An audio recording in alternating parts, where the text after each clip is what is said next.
Comment mesurer la performance de son entreprise d'un point de vue financier, bien sûr, mais aussi et surtout d'un point de vue extra-financier? Ce dernier prend de plus en plus d'importance dans le monde de l'entreprise, mais la façon d'en mesurer les résultats et l'efficacité est encore à construire et en construction. C'est à cela, entre autres, que réfléchit l'entreprise que l'on va recevoir maintenant avec des solutions à la clé. Lesquelles? Eh bien, regardez, nous allons tout comprendre. Et je reçois Patricia Hornebeck. Bonjour. Bonjour Jérôme. Vous êtes directrice générale de MSG Global Solutions France. Votre métier d'origine, c'est d'être à la fois prestataire de conseil, mais aussi éditeur de logiciels. À l'origine dans l'ERP, ce qui en français sont les progiciels de gestion intégrés, dans des secteurs comme l'assurance ou l'industrie agroalimentaire, par exemple.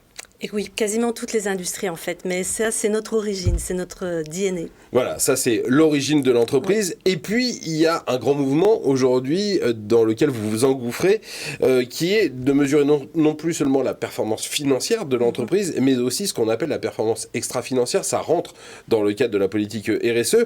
Là, la difficulté, c'est que les critères, ils sont parfois moins quantifiables, moins objectifs.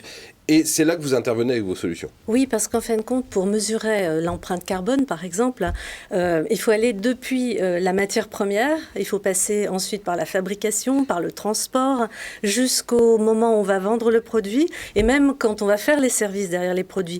Vous imaginez que pour tracer tout ça, ça demande une granularité très, très forte.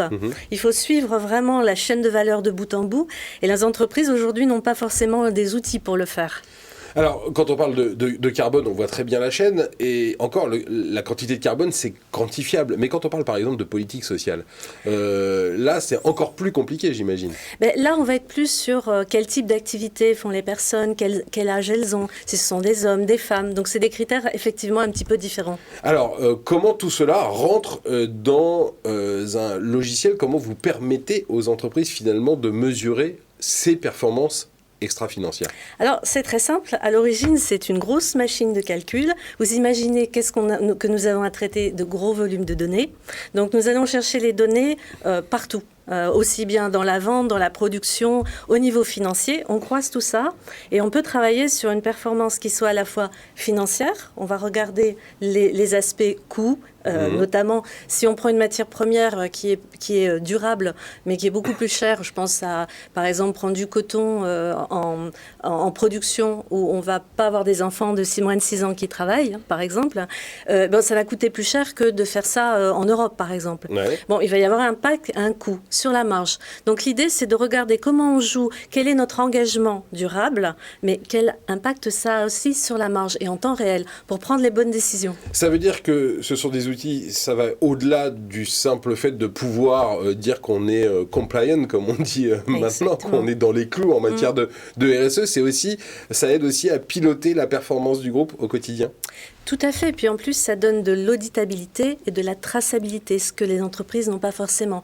Parce qu'il y a effectivement des initiatives pour gérer la performance durable dans des départements, mais ça n'est pas croisé, ça ne parle pas ensemble. Il faut fédérer ça au niveau de l'entreprise et de la direction générale. Et ça permet aussi, j'imagine, de lever un peu les soupçons, parce qu'aujourd'hui, toutes les entreprises qui font ça, on dit qu'elles font du greenwashing, entre guillemets, c'est-à-dire elles lavent le devant de la porte, mais l'arrière du magasin n'est pas toujours très propre. Et là, c'est des preuves finalement tangibles, objectives et normées. Oui, pour les investisseurs, parce que c'est quelque chose qu'ils regardent immédiatement pour investir dans les entreprises, mais aussi pour les consommateurs. Et pour les collaborateurs, parce qu'aujourd'hui, les collaborateurs demandent ça aussi pour rester dans l'entreprise. Exactement. Et alors, ces solutions, à qui vous les vendez ?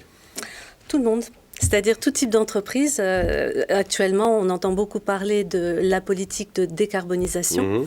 Donc actuellement, on travaille sur des appels d'offres aussi bien dans le secteur automobile, aérien, dans les banques, les assurances, le retail. Donc je dirais, c'est vraiment tout le monde. Et est-ce que ce sont les grands groupes qui s'y mettent d'abord ou est-ce que vous avez des ETI, des PME qui commencent à s'y intéresser? Ouais, les grands groupes. Quand même, oui, parce qu'ils ont déjà, ils ont déjà un travail qui est sur la profitabilité, la granularité, aller voir dans les filiales, dans les produits, etc. Donc, à une grande échelle. Et pour eux, c'est encore plus difficile le pas à faire. Donc, il faut qu'ils le prennent bien en amont.